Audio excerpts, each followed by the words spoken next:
Buenos días.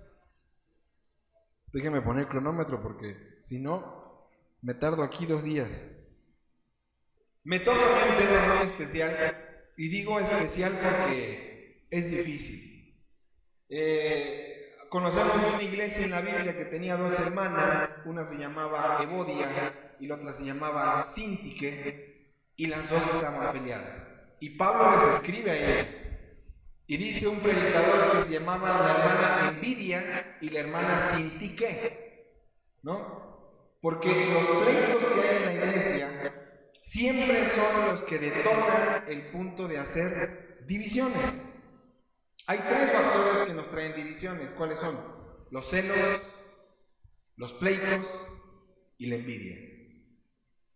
Tú puedes estar en esta iglesia en este momento, puedes estar sentado ahí, y sin embargo estar dividido de la iglesia.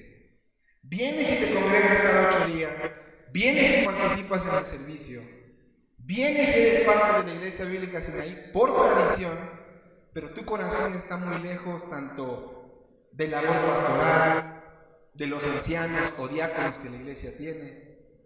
Puedes estar enemistado hasta cierto punto con lo que el pastor o la gente hace. Puedes estar enojado con ellos por cómo han tratado a alguien de tu familia, a algún amigo que estuvo en la iglesia y se fue. No sé, hay muchas reacciones que dentro de la iglesia, no solamente Sinaí, sino en cualquier iglesia del cuerpo de Cristo, te pueden traer a ti una división. Y para esto te voy a hacer pensar en algo. Suponiendo que te dicen que mañana te vas a morir, ¿ok? Y te dicen que tienes el derecho hoy o el privilegio de pedir un deseo. Uno solo. Y ojo, si lo pides, se va a cumplir. ¿Qué pedirías? ¿Tú qué pedirías? Te vas a morir. Ya no hay opción de seguir viviendo. Y tú tienes el detonante en tu mano de pedir algo que para ti es lo más importante, que no pudiste culminar, que no pudiste a lo mejor ni empezar, o que tú quieres que se desarrolle. ¿Qué pedirías? Es lo más importante. El Señor Jesús llega a Juan capítulo 17 y Él tiene una oración impresionante. Luego la pueden leer. Y Él pide lo último, lo más importante. Y en capítulo 17, no lo busques, versículo 11 dice: y ya no estoy en el mundo, mas estos que tú me diste se van a quedar en el mundo. Y yo voy a ti, Padre Santo, a los que me has dado, guárdalos en tu nombre, para que sean uno, así como tú y yo somos uno. Lo último que pide el Señor Jesús antes de morir, en el gran sermón de oración del aposento alto, ¿sabes qué es? Que sean uno. Cuando Satanás escuchó ese motivo, ese deseo, esa oración del Señor Jesús, él ahí tuvo su misión de vida en lo que Cristo venía para instaurar su reino. ¿Y sabes cuál fue? Traer división a la iglesia. Traer división al cuerpo de Cristo. Porque si Jesús acaba de pedir por unidad, yo me voy a encargar de lo que menos haya en una iglesia que sea unidad. Hay un dicho que en el arte de la guerra se conoce, ¿cuál es? Divide y vencerás. En un trabajo de equipo, en un cuerpo laboral, en una obra de gerencia, ¿por qué no se llevan a cabo los planes que hay en una empresa? Porque hay división. Porque quieren el puesto de jefe. No sirve, no sabe lo que hace. En tu casa, ¿qué es lo que debe de haber? Unidad. ¿Y qué es lo que menos hay? Unidad. Dios en la Biblia no nos llama a tener una uniformidad, que es muy diferente, que todos seamos iguales. El peje lo quiere lograr, que Dios lo bendiga, a ver si puede. No tengo nada en contra de mi paisano, Pero no vivimos en una etapa en la que podamos ser uniformes. En la iglesia, Jesús no pide por uniformidad. Él dice que haya unidad. ¿Sabes lo que significa el estar unidos? Pregúntatelo tú que estás peleado con una persona aquí de la iglesia. Pregúntatelo tú que estás peleado con una persona de tu familia. Y respóndetelo tú que no quieres dar el paso a esa unidad. ¿Cuál es lo que te limita? ¿No es el perdón? Pero antes del perdón hay algo más. En esta introducción, yo te quiero llevar a pensar que la unidad dentro de la iglesia es lo más difícil, pero es lo más prioritario. No hay otra cosa igual de importante a la unidad en la iglesia. Y cuando te hablo de unidad, yo recuerdo capítulo 4 de Efesios. El apóstol Pablo escribe a un grupo de personas y les escribe de una forma que es singular en él. Capítulo 1 al 3, la posición que tienes en Cristo. Capítulos 4, 5 y 6, la práctica que tienes como un hijo de Dios. Entonces tú cuando vas a la carta de Efesios encuentras 3 palabras claves. ¿Cuáles son? Número 1, estar sentado. Le dice, ustedes están sentados en los lugares especiales en Cristo. Más adelante en el capítulo 4 encuentras algo que dice, yo, pues preso en el Señor, les ruego que anden como es digno. Y a lo último, él les dice, yo les ruego por favor algo, estén firmes contra las acechanzas del diablo. Y en la carta que ustedes ven de Efesios, en el contexto que tenemos, vamos al capítulo 4, versículo 1 al 6. Efesios 4, versículo 1 al 6. ¿Lo tienen?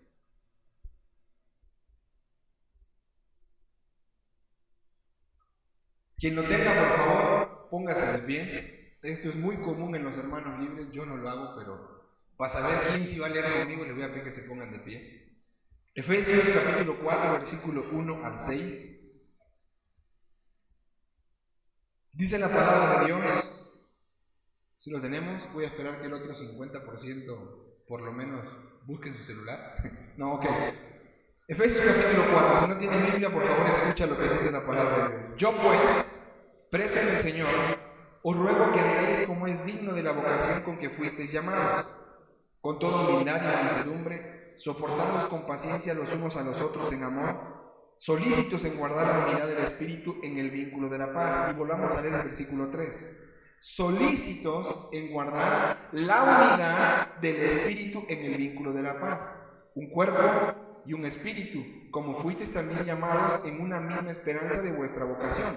Un Señor, una fe, un bautismo, un Dios y Padre de todos, el cual es sobre todos y por todos y en todos. Vamos a orar. Amado Señor, enséñanos qué es la unidad. Por favor, Padre, te lo rogamos en el nombre de Cristo Jesús. Amén. Muy bien. El versículo que leí 2 veces, que fue el versículo 3, te lo voy a leer en la Nueva Versión Internacional. Esfuércense por mantener la unidad del Espíritu mediante el vínculo de la paz. Te lo voy a leer en la traducción al lenguaje actual. Hagan todo lo posible por vivir en paz, para que no pierdan la unidad que el Espíritu les dio. Te lo voy a leer en la Nueva Traducción Viviente. Hagan todo lo posible por mantenerse unidos en el Espíritu y enlazados mediante la paz. Cuando ustedes leen el capítulo 4, estamos llegando a una parte que tiene que ver con el andar digno. En el andar digno resalta una sola idea, y es que solícitos en guardar la unidad del... Definamos, ¿de quién es la unidad en la iglesia? ¿De quién es? ¿Es tuya? No, es del Espíritu. ¿Por qué no hay unidad en la iglesia?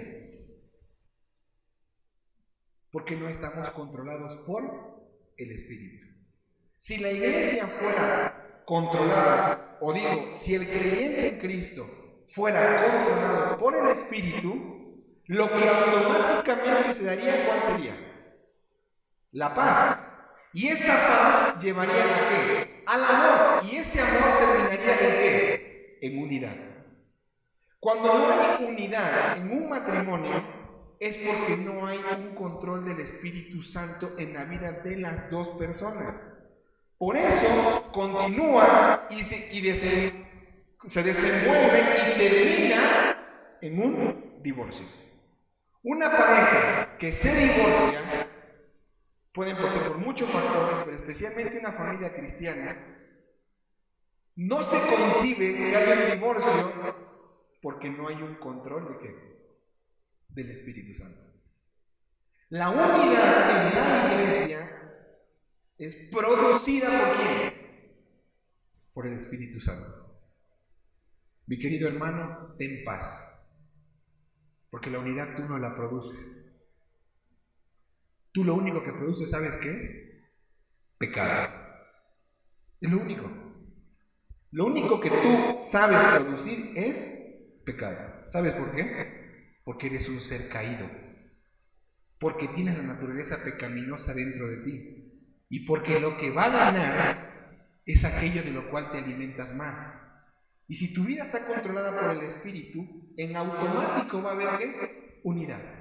Pero si tu vida está controlada por la carne, dice Gálatas capítulo 5, manifiestas son las obras de la carne. ¿Y cuáles son? Ira, enojo, gritería, maledicencia, envidias, orgías, borracheras, disensiones o discusiones.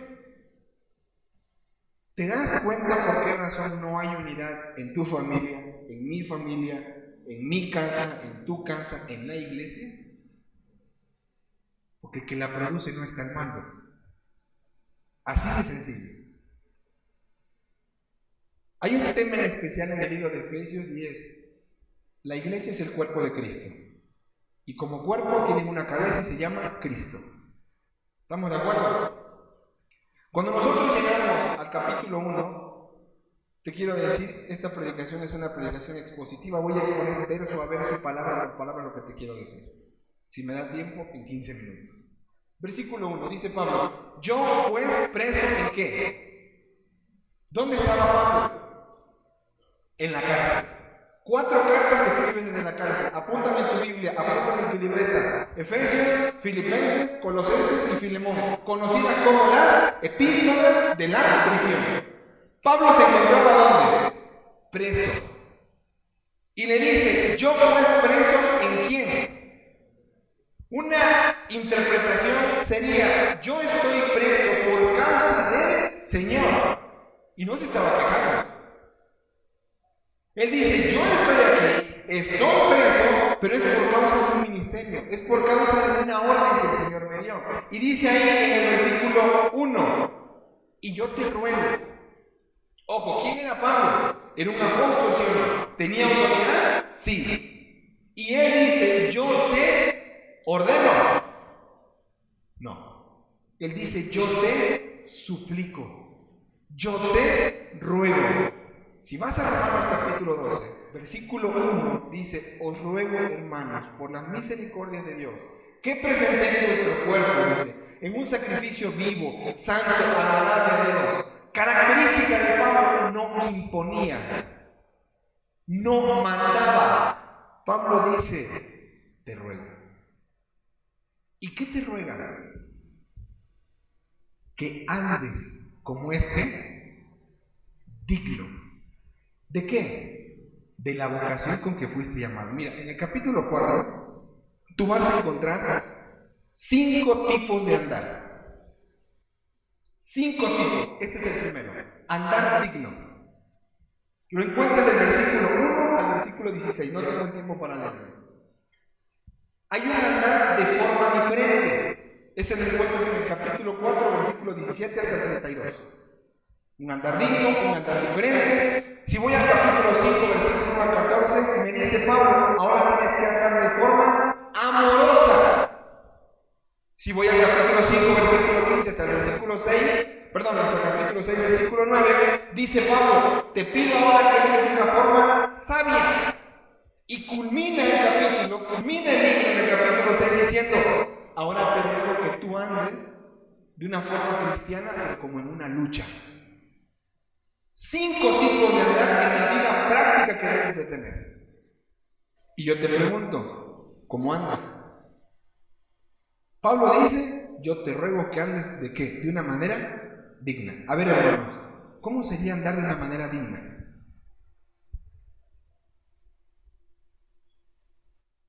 No se peleen, de uno por uno. ¿Cómo sería andar de una manera digna? Una vida ordenada. Acá hay una palabra que se pega después de un andar digno y es un andar digno de acuerdo a la vocación. Y tú dices, ¿qué vocación? Con la que he sido llamado cuando me llamó. Yo estudié en el Instituto Bíblico y semana a semana, día a día, escuchaba que pasaba un predicador diferente y decía, cuando Dios me llamó, cuando Dios me llamó. Y yo oraba y decía, Señor, llámame, háblame. Y todavía cantábamos aquel himno, ¿no? Señor, tú me llamas por mi nombre. Y yo ponía lo último, inútil. Y yo decía, ¿cuándo me va a hablar? Al día de hoy, yo no he escuchado esa voz que me habla. Va a decir, ay, esto creo que no eres salvo porque yo sí la escuché y hasta sentí un viento como el de la Rosa de Guadalupe. El problema es que aquí estoy buscando el llamado místico cuando el llamado está en la palabra de Dios y es tan práctico. Y Pablo dice, yo te ruego que andes de acuerdo a ese llamado. Y ahí está el Héctor, ¿no? ¿Y cómo es el llamado? La neta no sé, Pablo. ¿Se han sentado contigo alguna vez y te han explicado cuál es el llamado que tienes? ¿Se han sentado contigo y te han dicho de acuerdo a ese llamado cómo debes de comportarte y vivir? Hay una palabra ahí que dice vocación. ¿Sabes lo que es la vocación? Aquello que te apasiona, aquello para lo cual naciste, aquello que tienes dentro de ti que lo haces de una forma inerte, así en automático te fluye. No hay que decirte que lo hagas, te sale. Eso es vocación. Hay muchos que dicen, soy maestro de profesión, pero de vocación no se me da. Y sí, se ve. Hay otro que dice, yo la letra de cocinero no la hago, no es mi vocación. Y hay gente que ni estudió y cocina riquísimo, porque su vocación, su pasión es eso. Y Pablo dice, yo te ruego que andes de acuerdo al llamado, pero ese llamado tiene una vocación, algo que te apasiona. ¿Cuál es, mi hermano? Dímelo tú. ¿Cuántos años llevas de creyente? Vuelvo a hacer la pregunta. Te la debes de tener clara, precisa, para que tú le enseñes a otros que vienen atrás de ti cómo es el llamado. ¿Quieren que yo les pregunte a los más viejos para que se humillen aquí y se avergüencen? Ahí agacharon la cabeza, ¿va? Parece que echaron la carne al asador. No lo voy a hacer, porque no se trata de eso. Pero la palabra de Dios te dice acerca de ese llamado lo siguiente. Vete a Romanos capítulo 1, versículo 7. Romanos capítulo 1, versículo 7.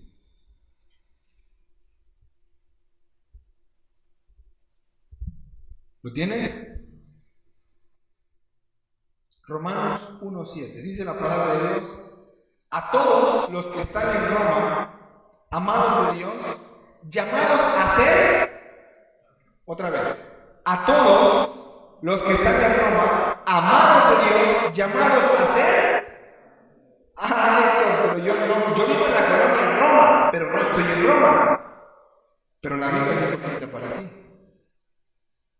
Sácale Roma y ponle a ti, amado de Dios, llamado a ser. Ese es tu primer llamado. A ser. Cuando cantas ese canto de aleluya, aleluya, poderoso Dios, y dice, tú eres, ¿sabes lo que debe de sentir tu corazón? Humillación, porque tú no eres santo. Es Dios el que es santo. Y Dios me llamó a mí a ser santo. El llamado tiene que ver con ser santo. Si vas a Efesios capítulo 1, versículo 18, espero que lo estés apuntando por la primera hora de tu Biblia y le ponga: Dios me llamó a ser santo. Segundo lugar, ¿a qué me llamó Dios? Efesios 1, 18. Alumbrando los ojos de vuestro entendimiento para que sepas cuál es la esperanza a la que Él te ha llamado. Dios te llamó a una ¿qué? A una esperanza. Y no solamente es esperanza, sino dice: ¿y cuáles las riquezas de la gloria de su herencia? ¿A quién? A los santos. Si Dios me llamó a ser santo, ¿esa herencia es para mí, Héctor? Sí. Dios te llamó a ser santo y esa santidad tiene una herencia. Fuiste llamado a una esperanza eterna. Una esperanza, dice Pedro, incorruptible, incontaminada, inmarcesible. No se corrompe, no se marchita y no se contamina. ¿A qué más te llamó Dios? Romanos 11, 29.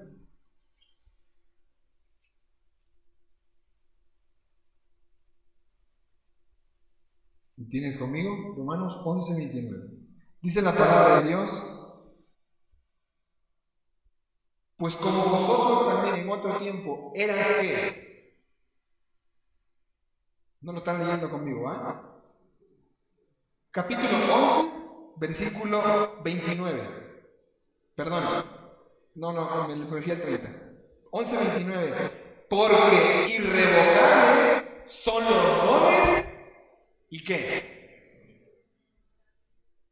¿Qué significa irrevocable? No hay vuelta atrás. Dios te llamó a ser santo, Dios te llamó a una esperanza y ese llamado es irrevocable. Primera de Corintios 1:26, ahí nada más 3-4 horas adelante, capítulo 1, versículo 26 dice acerca de tu llamado: pues mirad, hermanos, vuestra ¿qué? Vocación. Que no sois muchos sabios según la carne, ni muchos ¿qué? Poderosos. Me equivoqué. Sí, es ese. Ni muchos ¿qué? Y dice Pablo: pues miren, hermanos, presten atención ¿a qué? A su vocación, a su llamado. Mira, hasta el día de hoy, si Dios te llamaba a su presencia y te preguntaba acerca de tu llamado, te podías mirar y le podías decir: ¿qué crees, Señor? Es que me congregué en Sinaí y nunca me enseñaron del llamado. ¡Esa! Y el Señor va a decir: no, pues sí tienes razón, pásale, no hay ningún problema, pues ya, no te enseñaron del llamado. Pero a partir de hoy, ya no. Porque ya leíste 1 Corintios 1:26. Y dice: presta atención a tu llamado, a tu vocación. ¿Sabes qué tiene que ver en la vocación? Que Dios te ha dado un don y tienes que prestarle atención. Y si no sabes cuál es tu don, ya tienes que estar investigando. Y si ya sabes cuál es tu don, ya tienes que estarlo usando. Porque si no, va a haber un juicio. Se te va a demandar qué hiciste con ese don. Y vas a llegar a su presencia como el que dijo: te tenía tanto miedo, sabías que eras tan poderoso, que mejor tomé el único don que me diste, lo enterré y ahí está. ¿A qué más te llamó Dios? Filipenses 3:14.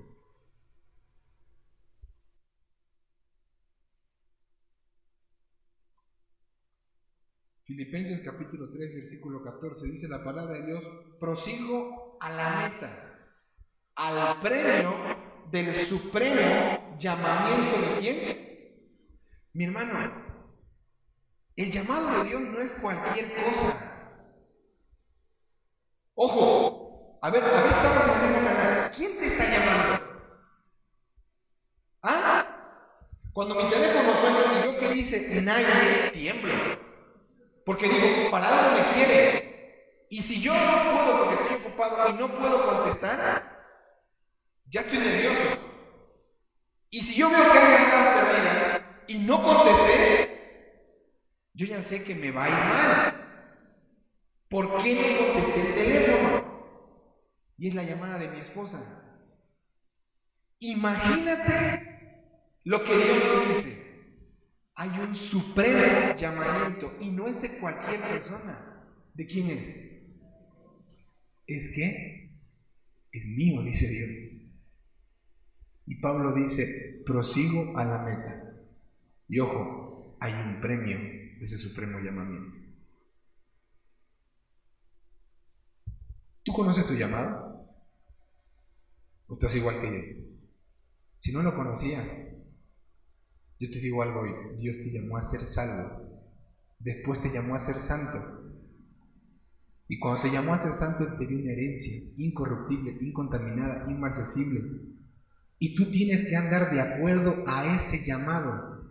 Nuestra ciudadanía ya no es terrenal.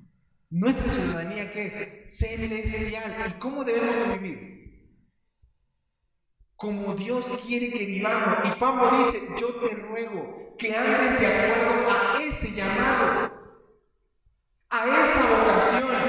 A ver, un hijo de Dios puede estar metido en una marcha que apoya el aborto.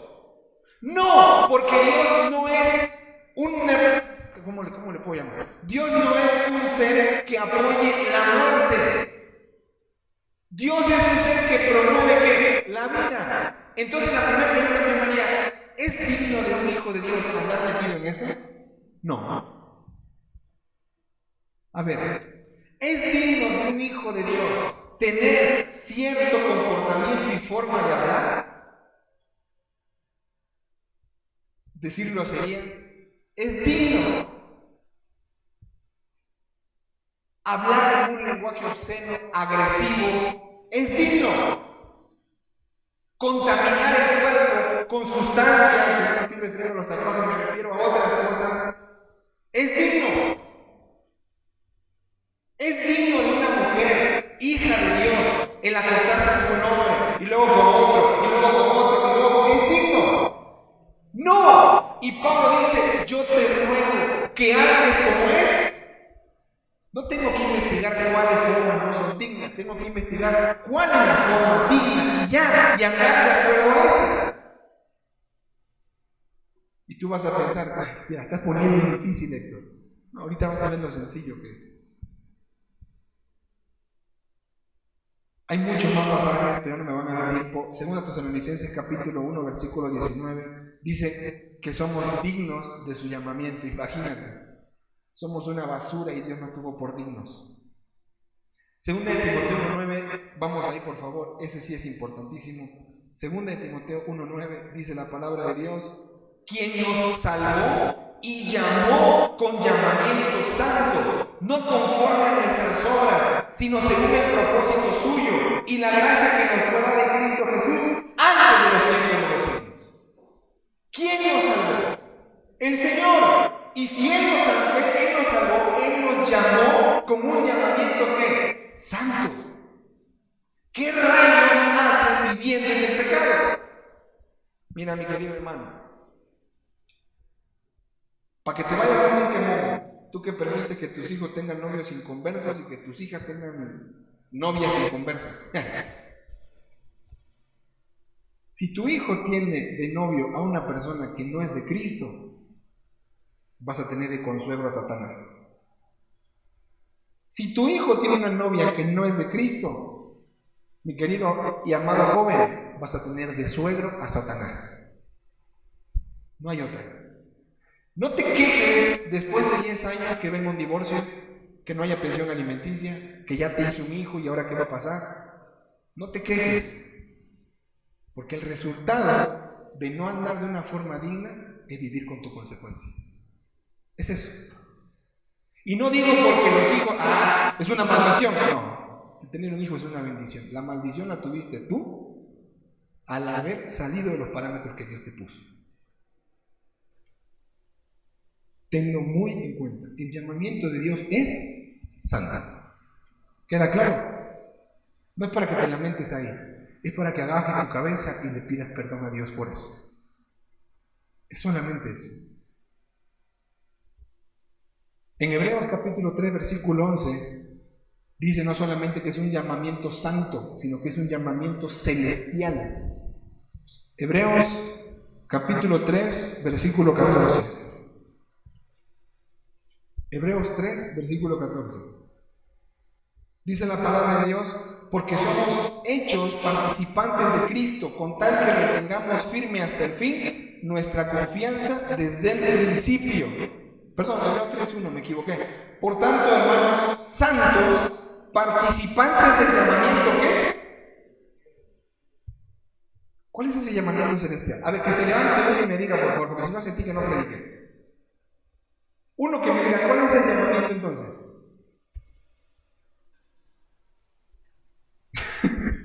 Ok, bueno, creo que aquí la dejamos, nos vemos luego. Es un llamamiento santo, es un llamamiento celestial, es un llamamiento a santidad, es un llamamiento que me tuvo Dios por digno, es un llamamiento que tiene herencia, es un supremo llamamiento que tiene premio. ¿Y sabes cuál es el único llamamiento? Grábatelo así: salvación. Ese día que llegaste a la iglesia por primera vez, o que el pastor visitó tu casa, o algún hermano llegó y te habló, ese día no era él hablando, no era la basura esta que está aquí hablando al frente tuyo, no. ¿Sabes quién era? Dios hablando a tu corazón, y Dios llamándote, y Dios diciéndote: quiero que dejes ese pecado, vengas a mí que ya lo perdoné, y te voy a hacer mi hijo. Ese es tu llamado, nada más. Dedícate a vivir en ese llamado y ya, no te rompas la cabeza. Pablo te lo está rogando. El apóstol, el último, el 13º, dice: yo te ruego que hagas como es que digno de ese llamamiento. La oración, ¿sabes cuál es? Celestial, eterna. Ese llamamiento que Dios te está dando, ¿sabes qué? Tiene herencia. Ese llamamiento que es hermoso, es precioso, no es horrible como dicen los demás. Y vamos a Efesios 4. Nada más me quedé en el versículo 1, me faltan 5 y no creo que los termine, porque ya llevo 35 minutos. ¿Ok? ¿Ah? ¿No vamos a las 2? Eso dice usted, hermano, pero luego me apedrea. O sea, usted no, nosotros. Efesios capítulo 1, capítulo 4, versículo 2. Este llamamiento tiene una evidencia, un orden subsecuente, produce ciertas cosas. ¿Cuáles son? Dice la palabra de Dios: ¿con toda qué? ¿Sabes lo que significa la palabra humildad? Una baja estima de ti mismo. ¡Ja! Ya me eché en contra de los psicólogos. Porque el psicólogo te dice: tu autoestima está baja. Y como si fuera un tanque de gasolina, te empiezan a meter palabras motivacionales que hacen que autoestima suba. Sale del mendigo consultorio ese y se vuelve bajo. Y vuelves a pensar la semana que viene y pagas $600 de terapia y la autoestima vuelve arriba. Y luego sale y vuelve a bajar la autoestima.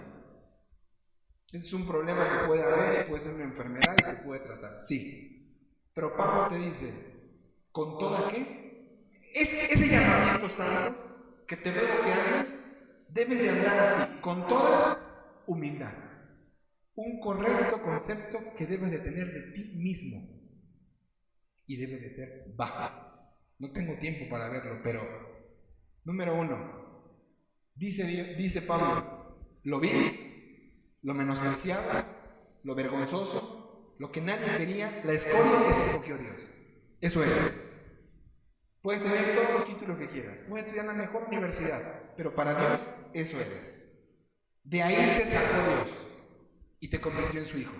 Pero de allá vienes, Humildad significa no perder el piso. Humus, tierra. Eso es humildad. Cuando hablamos de humildad, es la primera virtud que el Espíritu genera en la vida de una persona cuando empieza a andar en el Espíritu. Y es que humildad.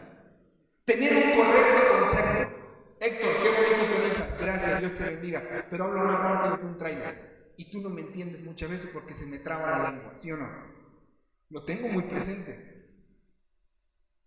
Héctor, sí, tienes un carisma y todo, sí, es cierto, pero ¿sabes qué? También tengo muchas debilidades y estoy consciente de ellas. Entre más fuerte te sientas, Satanás está logrando su objetivo. Tú debes de ver lo miserable que eres. Porque Pablo dijo, bástate mi gracia, porque mi poder se perfecciona en tu debilidad. Y cuando tú eres débil, ahí yo soy fuerte. Claro, porque cuando tú eres débil, dices, yo no puedo, Dios, hazlo tú. Y Dios dice, ahora empiezo a trabajar, porque tú eso eres, nada. Sé que me están odiando mucho de aquí porque dicen, ¿cómo estás aplastando a los hermanos? No. El Espíritu mismo te hace verte de la forma en la que eres cuando llegas y oras. Cuando llegas y buscas a Dios y le dices santo, y tú ves que Él te dice, tú no eres santo. La segunda palabra dice, con toda humildad, y dice más adelante en el versículo 2, y mansedumbre. ¿Sabes lo que significa la palabra mansedumbre? Amabilidad. Pero esa palabra mansedumbre no aparece en el hebreo. No tiene palabra. Pablo la tomó del griego y se la habla a ellos. Y esa palabra mansedumbre es un producto inevitable que viene después de la humildad. Mansedumbre, muchos dicen que es como un caballo. Tiene toda la fuerza de un caballo para jalar una carreta si quisiera, pero está sometida a fierros que se le meten en la boca. Que cuando se jala ese fierro, ¿qué hace? El caballo frena. Y toda la fuerza está bajo ¿qué? Bajo control. Cuando vas a Santiago y escuchas hablar, dice, si el hombre fuera capaz de refrenar su lengua, sería capaz de refrenar ¿qué? Todo su cuerpo. Y dice, miren los barcos, con un pequeño timón son controlados.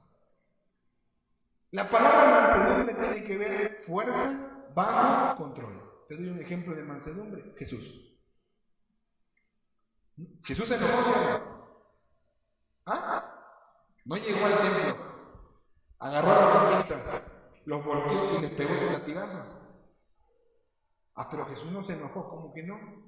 Moisés, el hombre más manso que puede, Jesús, no bajó del monte, tomó las dos piedras y ¿qué hizo?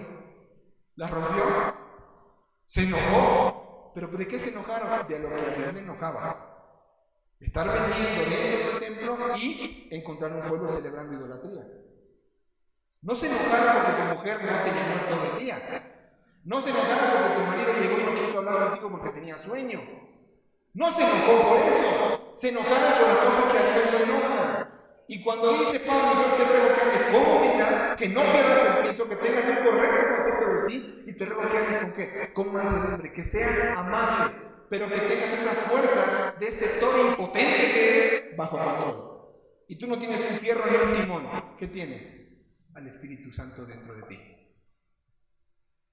Y si Él no te controla, mi hermano, no te controla nadie. Nadie. Y la última palabra dice en el versículo 2, soportándoos con paciencia los unos a los otros, ¿en qué? En amor. Esa palabra para paciencia que viene ahí, ojo, presta mucha atención. El fruto del Espíritu, dice Gálatas capítulo 5, ¿qué es? Amor, gozo, paz, ¿qué? Paciencia. Grábate esa palabra, te la voy a decir en el hebreo, en el griego. Y la palabra es macrotumia. O sea, largura, que es macro, mega, comercial, macro, grande, tumia, ánimo. Una largura brutal de ánimo. Cuando tú vas a Santiago, capítulo 1, dice, mas tenga la paciencia su obra completa para que seáis perfectos y cabales. Y cuando habla esta palabra paciencia, es otra palabra muy diferente que es upomone en el griego. Y esta palabra quiere decir soportar las dificultades. Dice Santiago, que la paciencia que tú vas a desarrollar sea grande para soportar la dificultad en la que estés, porque está hablando de las pruebas. Son dos palabras muy diferentes. La que genera el Espíritu Santo como un fruto es la capacidad de soportar a otros, macrotumia, largura de ánimo. Oye, manita, ¿y por qué no te has divorciado? Si ese hombre es un malvado. Manita, porque tengo al Espíritu Santo y está desarrollando en mí macrotumia, largura de ánimo. Hermano, ¿por qué no soportas al otro hermano que está en la iglesia y que te cae re mal? Es más, yo te puedo caer re mal a ti. Yo te puedo caer mal. Y te puede parar y te puede salir y puede decirte cuando yo predico, no sé, y no estoy hablando porque sea porque alguien le caiga mal, sino que simplemente, ¿por qué? Porque el Espíritu Santo genera en mí, ¿qué? Macrotumia, largura de ánimo. Otra palabra en el castellano sería longanimidad. Longanimidad, ánimo prolongado. ¿Quién lo produce?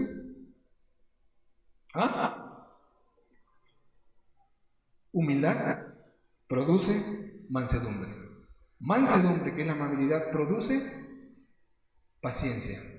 Y dice Pablo, soportándoos con paciencia, ¿quién? Los unos a los. Cuando no soportes a ese desgraciado o a esa inmunda que le puede decir serpiente, ¿por qué? Porque es, como dijo Dios, ¿no? Arrastrar. Así le dijo la serpiente. Cuando quiere insultar a alguien, dile serpiente, y ya con eso te evitas decir toda la. Cuando no soportas a la serpiente esa, ni al desgraciado ese, tu carne te sale. Pero ojo, lo que el Espíritu Santo genera, ¿qué es? Soportas con paciencia tú al otro. Cuando no lo soportes es una evidencia que estás viviendo en tu carne. Y ya para terminar, versículo 3 donde comenzamos, solícitos, deseosos, enfocados, esforzados en guardar ¿qué? La unidad. ¿Que quién la produce? El Espíritu. Ya no puedo leer 4, 5 y 6. Pero ahí están las cosas que tú y yo como hijos de Dios compartimos, y son 6 que compartimos en la unidad.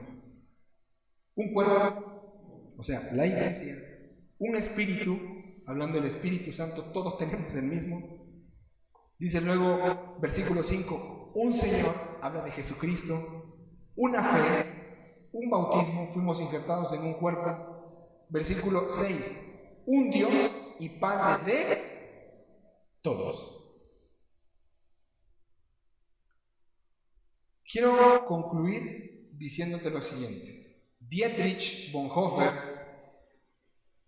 una persona puritana que estuvo cuando fue el Holocausto y todo esto, y fue una persona muy común, muy ordinaria, y habló mucho acerca de la iglesia y demás cosas, dijo lo siguiente: la hermandad cristiana o la unidad que el Espíritu Santo nos habla aquí en esta porción no es un ideal que nosotros debemos realizar o producir.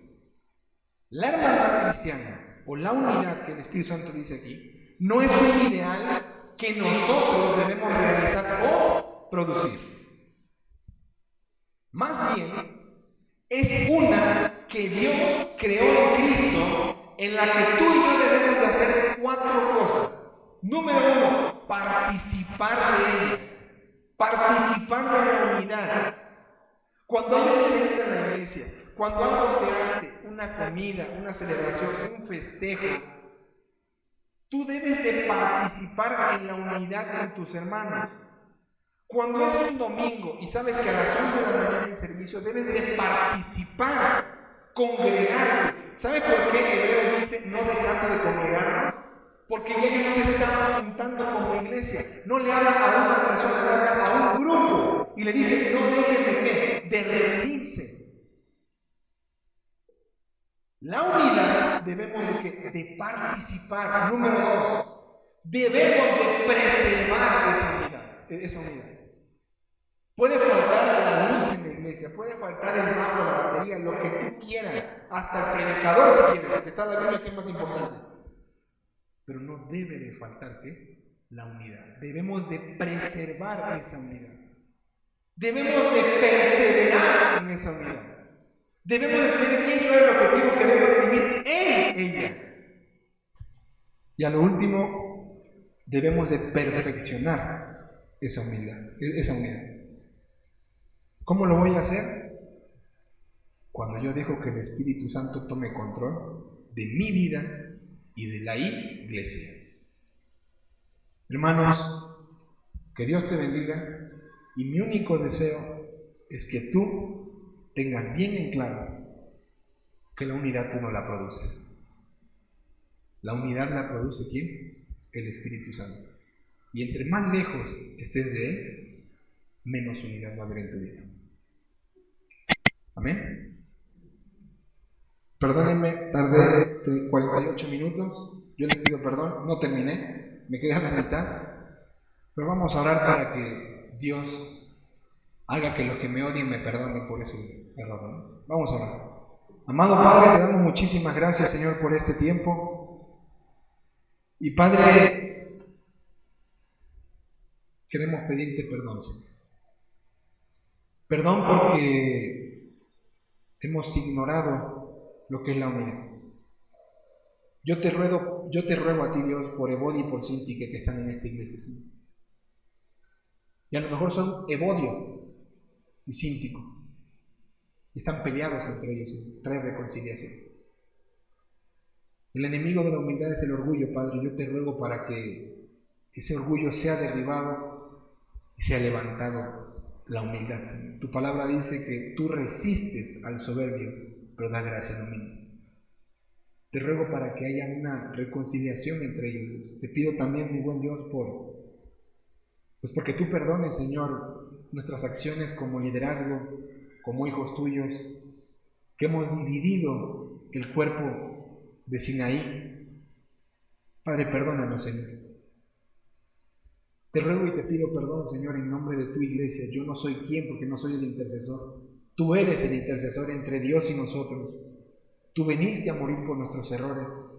Pero, Padre, queremos rogarte a ti para que salgamos de este lugar deseosos de preservar la unidad, Señor, en nuestra iglesia, la unidad entre familias, la unidad de unos con otros, Señor. Perdónanos, Señor, cuando hablamos mal de tu pastor, del que tú has puesto aquí en la iglesia, cuando hablamos mal de su esposa, cuando hablamos mal de sus hijos, cuando hablamos mal de la hermana que es chismosa en la iglesia, cuando hablamos mal de la hermana que se queja siempre, cuando hablamos mal del hermano, Dios, que es abusivo, que es gorrón. Padre, perdónanos porque estamos viendo la dificultad y debilidad de otros y no vemos la nuestra. Padre, ayúdanos a ser humildes, a ser mansos y a ser pacientes. Prodúcelo en nosotros, Señor. Gracias porque tu palabra dice que si confesamos nuestros pecados, tú eres fiel y eres justo para perdonarnos y limpiarnos de toda maldad. Perdónanos, Señor. Gracias en el nombre de Cristo Jesús. Amén.